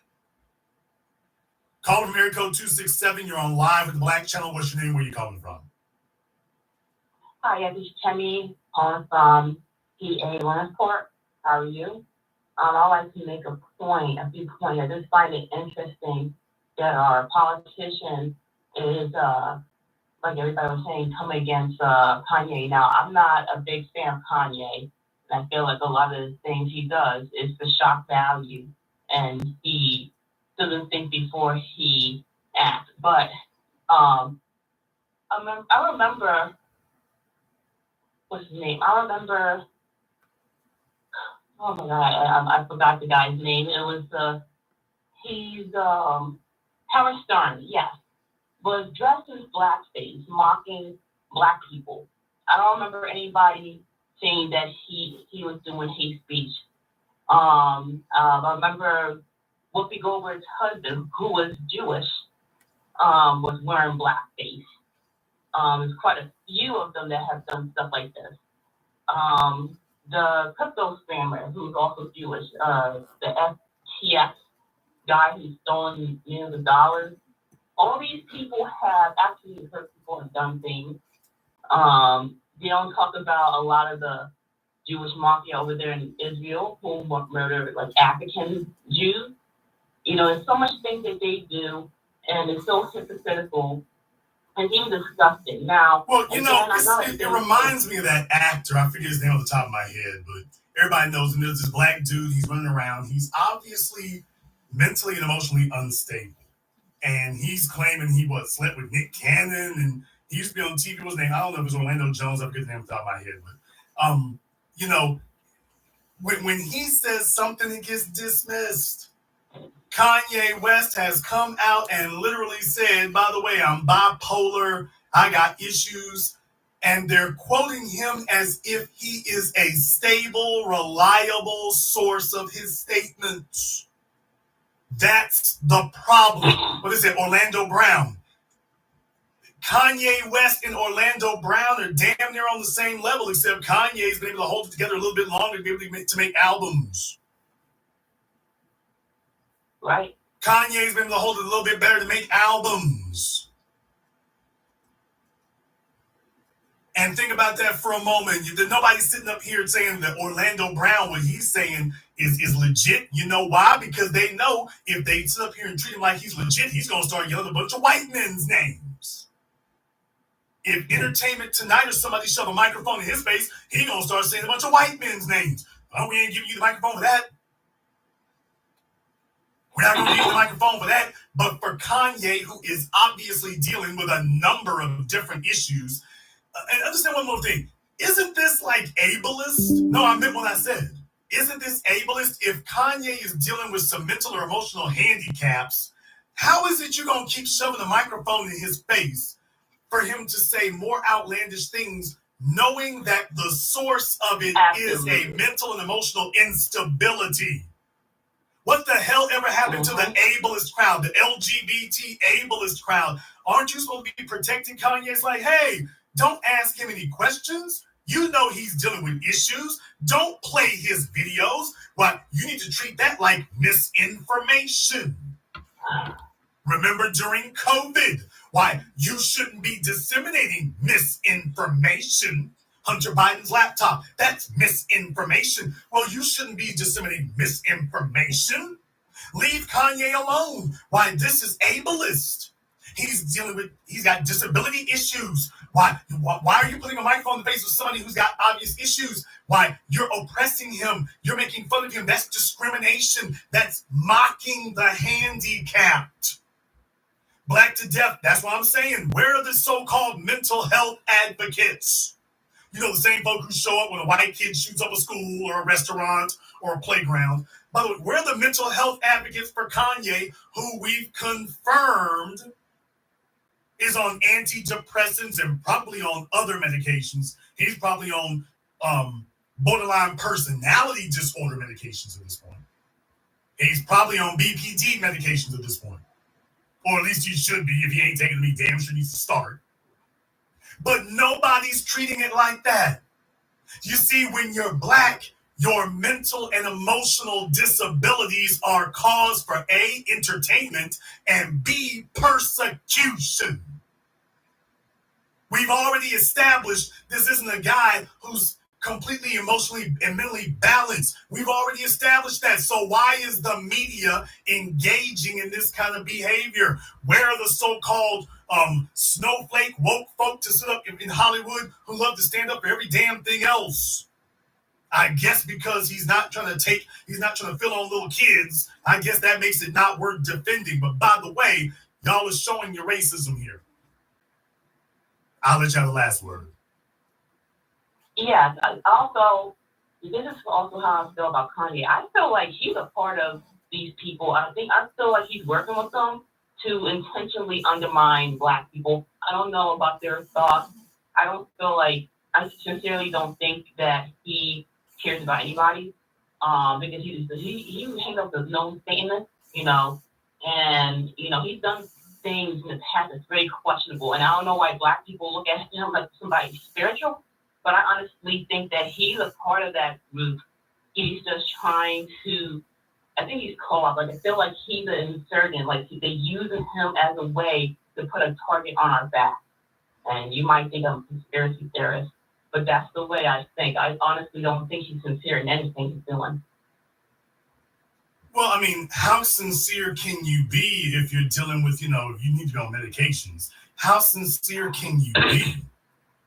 That's my real point. If this were anybody else, if this were Britney Spears, Charlie Sheen, they wouldn't even let you do this. They wouldn't let you play the damn interviews. If this was Princess Diana, they wouldn't let you play it. They wouldn't let you. If it was Chelsea Clinton, they wouldn't let you play it. They wouldn't be shoving a microphone in her face. True. Thank you very much for giving us a call. Let me get caller Miracle 248. You're on live with the Black Channel. What's your name? Where you calling from? This is Andrea from Detroit, Michigan. Andrea from Detroit. What's on your mind? I was seeing some news article, and it was saying that Amazon is not going to take off the Hebrews to Negroes movie off their platform. And immediately I went and I said, well, ADL, where you at? Because, you know, if this movie was so egregious and so promoting hate speech, I mean, you should be right there, right? But of course, cricket. And so, I don't know, I mean, is there any value in, I guess, creating our own type of ADL league? But I feel like, you know, with Black Lives Matter and any other group, NAACP, you know, it's just not, when we try to form groups that are supposed to be designed to help us and assist us, they're nowhere to be found in the right manner, or they're delegitimized by greed or theft or whatever, or they're co-opted by whites, and suddenly it's all about the LGBT and the alphabet mafia, whatever. So, well, I mean, as far as the Anti-Defamation League is concerned, we are that. We are that. There's a reason that Kyrie Irving did not get kicked out of the NBA. I told y'all what it was going to be. I had a caller who called me during the program and said, Jason, is he going to be able to stay? And I'm like, I got questions about if he can, but if he survives this, the only way he can is if we as Black people, as a group, refuse to abandon him. If we make it very clear we're not going to turn our backs on him, we're not going to stand down, and we're not going to demand that he apologize to anybody. If we stand firm, that's Kyrie's only chance. We stood firm. What happened a week later? All of a sudden, they backed off of him. So what I'm telling you is I think it's safe to say that you can see a clear difference between the response that Kanye got and the response that Kyrie got. Kanye was open season because he has no core Black support. He has none. And the folks after him know that. Kyrie was a different story. We understood, okay, you gotta go get a bull job ass apology. All right, fine. And then Kyrie stood his ground. He didn't grovel. He didn't anything else. That was it. And we didn't abandon him. He didn't come out talking about ain't no racism, ain't no white. He didn't do any of that. So we didn't abandon him. And it was very clear that I'm talking about at the grassroots level, the Black Street did that. Then the celebrity class was brought in later. So all your commentators and athletes and celebrities, they followed us. We stood firm for Kyrie first, and then the celebrity class followed us when they realized, I'll be damned, Black folk are not separating on this. They standing strong for him. So all the rest of them came, and then you have the white corporate media say, I'll be damned, they ain't gonna let him go. This is Kaepernick 2.0, except he's still in the league. We better fall back and wait to see if we get another opportunity to take a shot at him. Let's fall back now and see if we get another chance to come at him later, but they're not abandoning him. In the case of Bill Cosby, Bill Cosby's Black support wasn't solid after not just the pound cake speech, but then when he went on Meet the Press with Tim Russert. I did programs about that. I'm like, oh, no, Bill. He fractured his Black support, so they let him do that first, and then they said, now we can get him. Tiger Woods, he fractured his Black support. Now we can get him. O.J. Simpson, now we can get him. Every time you turn around, then that's the event they gotta make first is, okay, we gotta make sure you have no Black support.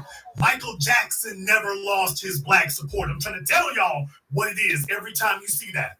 O.J. Simpson, when he went to trial in 94, 95, when he went to trial, he had Black support. When he got arrested in Vegas, he didn't. Michael Jackson's Black support was intact. Bill Cosby's wasn't. O.J. Simpson's in the criminal trial was intact. O.J. Simpson's black support in the civil trial wasn't. R. Kelly, no black support. Kanye West, no black support. So I'm showing you that there's a consistent theme running here. If they got black support before these people can act against them, that in many cases serves as a powerful deterrent. They're like, okay, we got to circle back and try again later. But if they can fracture your black support first, you're a sitting duck. I'll let you have the last word. Well, so you're saying that there's no value with creating like a true institution or association to where if there's, a unjust murder trial going on or another Breonna Taylor where we're actually there and with legal, not even with pulling up, but just money so that there's lawyers and fees and where we can create like, legal briefs and actually maybe sue the federal government for our rights and reparations. I mean, okay, is there no point to that? Well, it's not that there's no point to it, but these are not things that just sprang into existence on their own.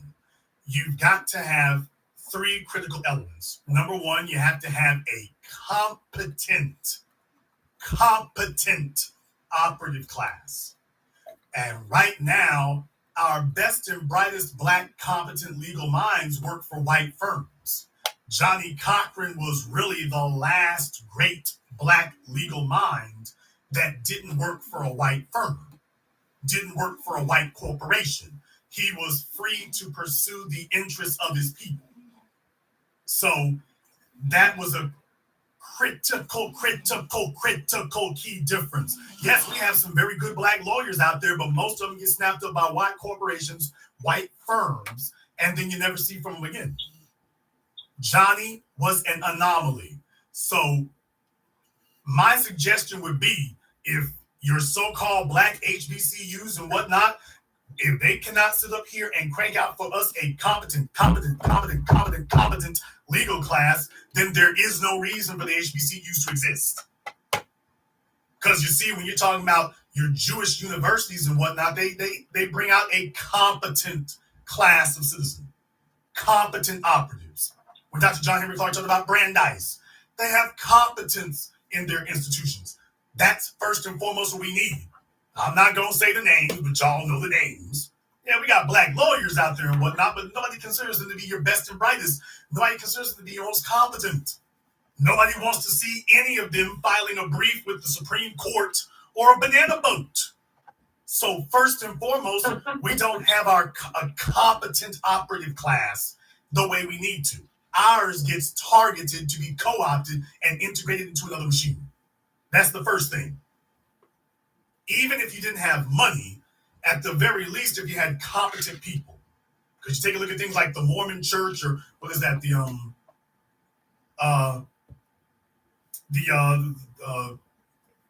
Tom Cruise's church. I forget the name off the top of my head. Scientology. Yeah, Scientology. How they did with David Miscavige and what they did to the IRS. If you have that going together, then yeah.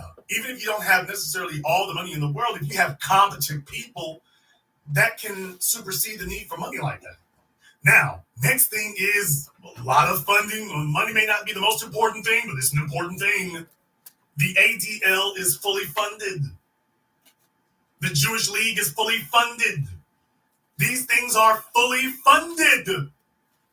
Let me go ahead and remind black folks right here. These other folk don't have dumbasses in their group talking about money don't matter. You too worried about the white man's dollar. You need to be worried about starting a farm. That's not the socioeconomic strategy over there, and those are not the conversations that they have. Why you got to have your money together, brother? Credit is debt, brother. See, that's not what happens over there. They don't have childish, infantile, pointless idiots talking to them like that. When they get together, they pass the hat, they pass the bag, they collect the money. These landlords with their Section 8 all over the place. Anybody who's been on Ocean Avenue over there in New York City, stand up. Brooklyn, stand up. All up and down Ocean. I ain't telling you what somebody else told me. I'm telling you what I see. Apartment building after apartment building. Hasidic Jews and the newspapers in New York have done stories about that. How this is basically an open scandal. Can't even call it an open secret. It's an open scandal that you've got hundreds, if not thousands, of Jewish women, perfectly able-bodied, not working on Section 8, on food stamps, welfare, the whole 9 yards, because it's their religion that they shouldn't have to work. And oh yeah, many of the males, why is their religion? We should be focused on our religious studies. We can't even call this an open secret. It's more of an open scandal. Okay, but how do they get away with it? Because the buildings are all owned by Jewish landlords. This has been reported in the news. It's not Jason Black talking. We covered this years ago. New York Times, New York Post. This is not Jason Black talking. This has been known now for years and years and decades. These buildings are owned by Jewish landlords. They let in Jewish people, and that's how they keep this thing perpetuated. That, oh, this is an ethnic practice that we have in our buildings. You can't get in there if you're not Jewish. You can't get in there if you're not Jewish. That's up and down the boulevard. Meanwhile, you come over, but you can't have that situation if you ain't got somebody who's papered up properly. Come over here to Black Society, and you start talking about having an institution like you're talking about. That thing's got to be funded, ma'am. You got to file papers with the court. That costs money. Days in court and motions, that's going to cost money. Bringing in witnesses and travel, that costs money. Research, filing documents, that costs money. Requesting documents, that costs money. That's not free. That's not free. Somebody got to foot the bill. And the better financed you are, the better. So if you have competent operatives who are well financed, that makes all the difference in the world. Yeah, you got competent operatives, but you know what? OJ got off because he had competent operatives and they were well financed. They weren't sitting there with a shoestring budget with bubblegum and baling wire, as we say in Louisiana. And then third, you're going to have a media apparatus that speaks in your defense and to your interests. Those are the three things that you would have to have some equivalent to the ADL work. The NAACP does not work because it's at any one time, it's missing one or more of those three parts. I would suggest to you that it never has competent operatives. That one's always missing. What little financing they do have, man, media operatives, does Roland Martin count? So if you want to know why that one doesn't work very well. But yes, understand, these other folks didn't do this out of nowhere. They didn't do this out of nowhere. When you talk about the Abrams and the Goldsteins and whatnot, they're competent people. They're not idiot attorneys. They're competent. They are very good at what they do. They know the system inside and out. They know the motions to file. They're very good at what they do.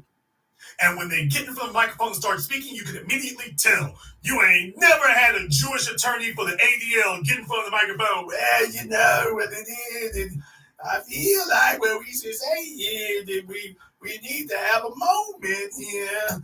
You know, Amber Geiger didn't know no better. You've never heard that occur. It ain't happened. So yes, you can do it, but those are the steps you have to have. In my opinion, if that's the kind of thing you want to go for, you need to start putting the pressure super heavy on your HBCUs, because the young Black people going into law, those are your future competent operatives. You can't get them from the current class. You can't get it from them. They're either focused on money, hoes, and clothes, chasing the zaddy, or going to work for Nabisco and General Mills. So it's going to have to be from your young up-and-comers, because the old ones have already been bought off. That's just it. Thank you very much for giving us a call. Now let me get called Miracle 734. You're on live with the Black Channel. What's your name? Where are you calling from? Hey, this is Trey from Mr. Lady calling. Yeah, I'm just looking at examining this. Like, it is so ridiculous because these white Jewish people, they are not in any position where anyone can touch them. But I do have a question because I do know a lot of black business owners in my family that's from the older generation, and they've walked around saying that we need white people's money, we need Jewish people money, and I'm like, do you think that if Kanye made the decision to only be connected to black people in business the best way he can, not work for any white people or have any contracts with any white people or Jewish people or anything, and solely survive out the black community, is there really anything that the several Jewish white supremacists who are in power could even do to him besides debank him? I mean, here's the real thing. You all have to be wary of taking economic advice from economically incompetent people. I'm just going to say it straight like that. You have to be very wary about taking your economic advice from economically incompetent people. You should only take advice from people with wins under their belts. Everybody else, at this point, this critical juncture, you shouldn't even hold a conversation with them. Shouldn't even hold a conversation. You can't make a substantial amount of money in this country without being able to do business with white folk. You can try it with black people. That can be a good feeder and a good starter. But if you're going to become a truly viable national and international concern, you got to be able to do business with everybody. Now, the real thing is doing it from a position of strength, and hopefully you can keep your integrity intact, which Kanye has not been doing very well at. But first and foremost, brother, if you're going to take economic advice, you got to take it from economically competent people. You can't take advice from folks who are telling you what they wish on stuff they've never done. Your uncle making $40,000 a year working at the dog food company really isn't qualified to weigh in on who you should do business with, because he ain't in business. Thank you very much for giving us a call tonight. Y'all, folk who are not in business really don't have, and of any consequence, don't really have any business, pardon the expression, trying to tell you how it should be done. He ain't did it yet. Call from area code 630. You're on live with the Black Channel. What's your name? Where you calling from?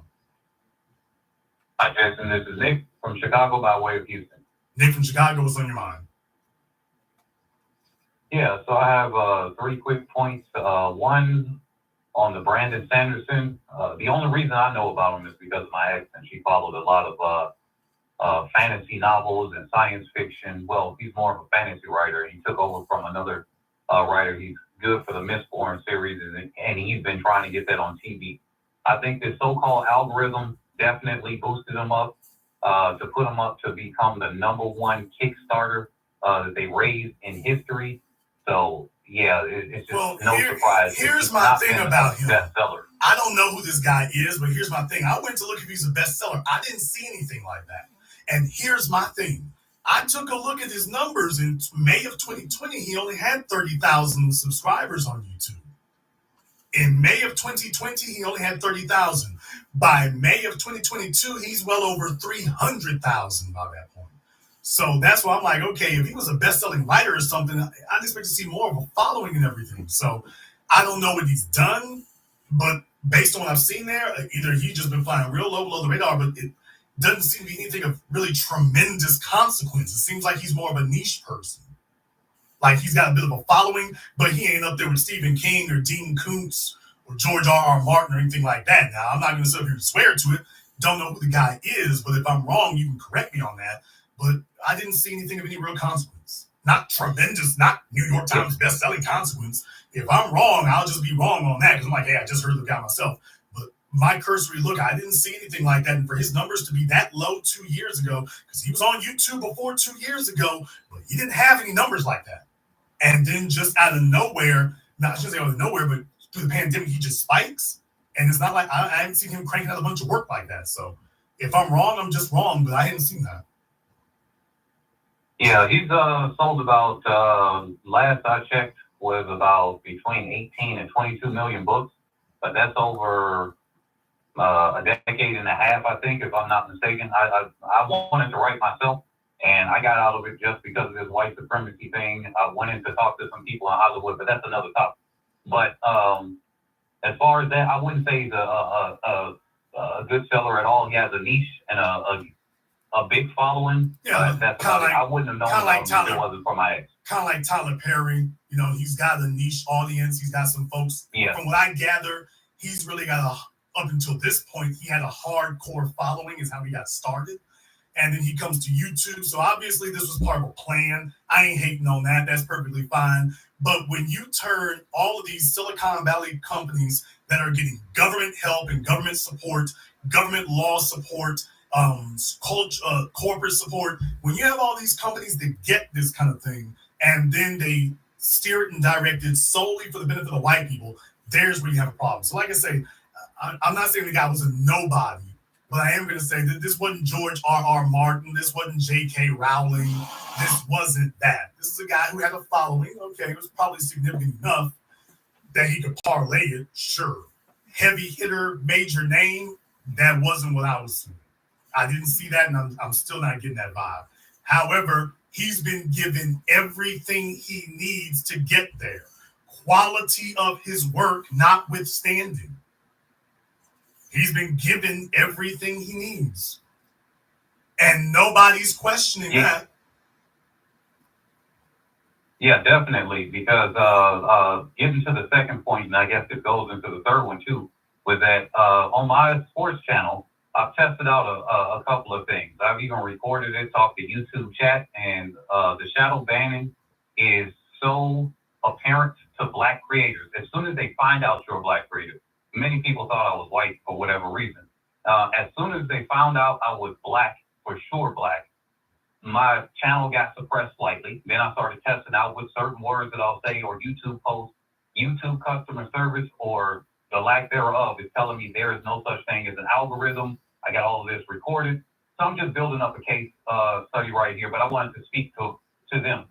The only black people, like what you said last week, that will get any significant numbers, Facebook or Meta, the US government, all of these, the World Bank, they all have the data.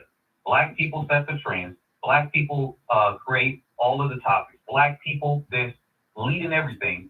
Yet, on the most so-called free speech platforms, the things that you would think if you got brands like a Jordan brand, Tiger Woods, before he got knocked off and everything like that. If we're leading all of these things, how come we are not leading in all of the money on these social media platforms? And there's got to be something that we can do. And one of the things I'll say here, and I'll land my plane here, is that we got to keep pushing this, not only online. I'm hitting everybody that I talk to on a regular basis. It's making me angrier and angrier as I'm speaking about this, because there's so many people that know better, but they keep putting their freaking heads down, and I'm keeping my boot on their freaking necks. Anybody that talks to me, they're going to hear it. They're going to say, hey, we need reparations. We need to go after these tech companies. We need to go after every single institution that's out here. I'm saying it over and over. Run for your school board. Run for this. Run for that. I'm telling them, I don't care what. They got to get at least manage through 5 minutes through this, because we can't just do it online. Because if they're suppressing us, your numbers should be in the millions right now. So we got to say this offline, everybody. We got to say this offline as well. And make sure everybody, in order to talk to you, you got to give it to them at least once or twice in those conversations. Thank you very much for giving us a call here tonight. Certainly it's not accidental when those things occur. Now that's white supremacy. Kanye West is just annoying. Let me get caller from area code 404. You're on live with the Black Channel. What's your name? Where you calling from? What's going on, Jason? This is Leroy from Atlanta. Leroy from Atlanta, what's on your mind? Man, a couple of things.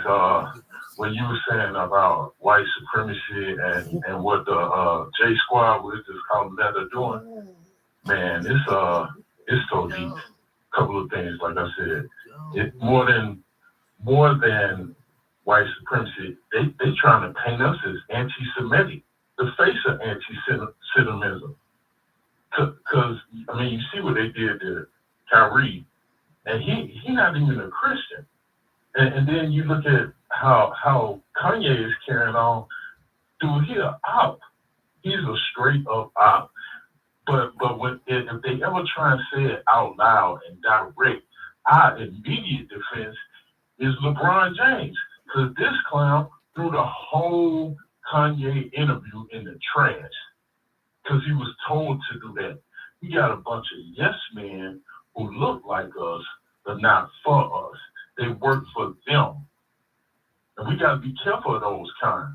And the last caller called it out. Y'all are being suppressed. I mean, my cousin, who was so far left, he don't even know which direction is right. He sent me a link to some white dude who got millions of subscribers, but then when you look at the programs, and I don't even watch the programs, I look at the numbers. You look at the number of comments. You got a couple of hundred comments, but you got millions of followers. That shit don't add up. It don't. But yet they keep feeding us these lies and painting us as the face of anti-Semitism, the face of gay, anything and everything except for what we are. It's an attempt to rewrite it for the 21st century, and that is diabolical at its heart, and it's an attempt in the 21st century to rewrite it and change the subject. Because if everybody can be a white supremacist, then there is no white supremacy. Thank you very much for giving us a call tonight. If you all want to know in a nutshell, Jason, what's the goal? If everybody can be a white supremacist, then there is no white supremacy. If everybody can be it. Let me get called from area code 505. You're on live with the Black Channel. What's your name? Where you calling from? Hello, Jason. This is Najee calling from Albuquerque, New Mexico. Najee from Albuquerque. What's on your mind? It occurs to me that the thing that Kanye is going through is, well, I won't say it's like ironclad similar, but it seems similar to what Michael Jackson was going through just before he was wiped out or whatever, or taken out. In that it seems like they can surround you with like a circle of people trying to control you and gaslight you and stuff, and then make you kind of mentally ill, and then you accept it, take their medication, and then boom, you're mentally ill. I just want to put that out there. Thanks for your podcast. Thank you. Thank you very much for giving us a call tonight. Let me get caller from area code 914. You're on live with the Black Channel. What's your name? Where you calling from? Hey, good night, Jason. My name is Michael, and I'm calling from New York, Bronx, New York. Michael from the Bronx, what's on your mind? Well, I like to say that they're gonna bury you, brother, because you're very truthful. So they're gonna bury you. Remember that. They're gonna bury you because you're very, very truthful. I've been listening to you for like 5 or 6 years, and I learned a lot from listening to you. And they're gonna bury you because you're very truthful. That's the first thing I want to say. Second thing, I'm listening to you talk about Kanye and stuff like that. And I remember I listened to a broadcast that you gave, and you was talking about over in Germany where they could differentiate between phenotype.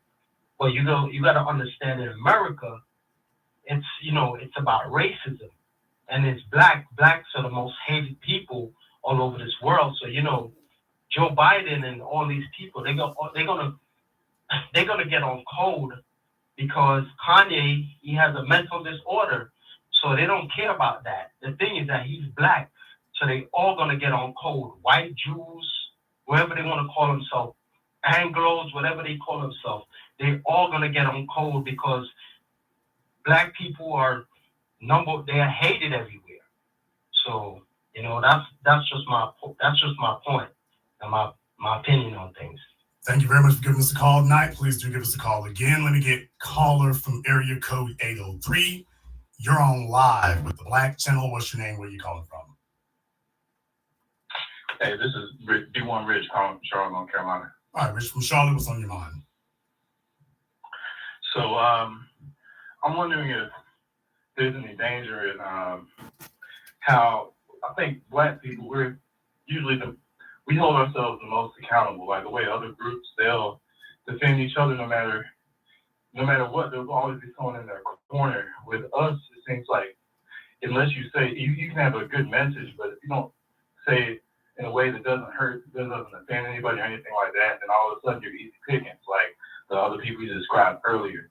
And with Kanye, I do not think I agree 100% that as far as strategy goes, throwing yourself out there head first in the line of fire, and risking all the money that you could use for a good cause, all of that, I see how that is foolish. But this is starting a conversation that we haven't talked about for a long time. And it goes back to what happened to Sam Cooke, what happened to Michael Jackson, OJ. Like, there is a group of people that, not all of them as collective around, like, just the people that are in power that collude together and they exploit us. And then Kanye also talks about how many Black people die from abortion and how that gets pushed on us, and talks about the Democratic plantation mindset where we do all the work and they get all the benefits and give it to other people. And that's the tactic that they use for it. Thank you very much for giving us a call. Let me get called from area code 504. You're on live with Black Channel. What's your name? Where are you calling from? Good evening, Brother Jason. This is G from New Orleans. How are you doing tonight? G from New Orleans, what's on your mind?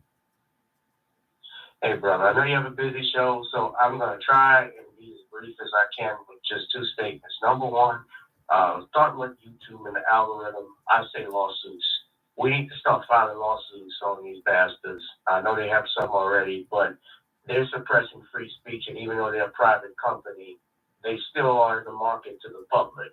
And I have a YouTube channel myself, brother, and my highest YouTube video was back in 2018. I talked about the Aretha Franklin video, and I got over 4,000 views.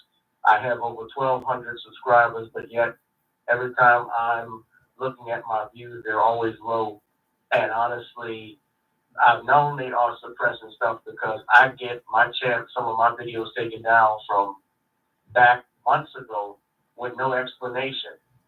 Meanwhile, it's the videos that show twerk videos or these couples that do pranks that's getting hundreds of thousands of views, millions of views. YouTube twerking videos. I don't understand this shit. But that's the stuff they're doing. They don't like it when Black people, Black men in particular, have bass in their voice and they're strong. Then the other thing I want to mention with Kanye, what you say about him, Kanye is a fool. Kanye West, people talk about business moves. He's doing what business moves? What chess moves? He's playing Chinese marbles.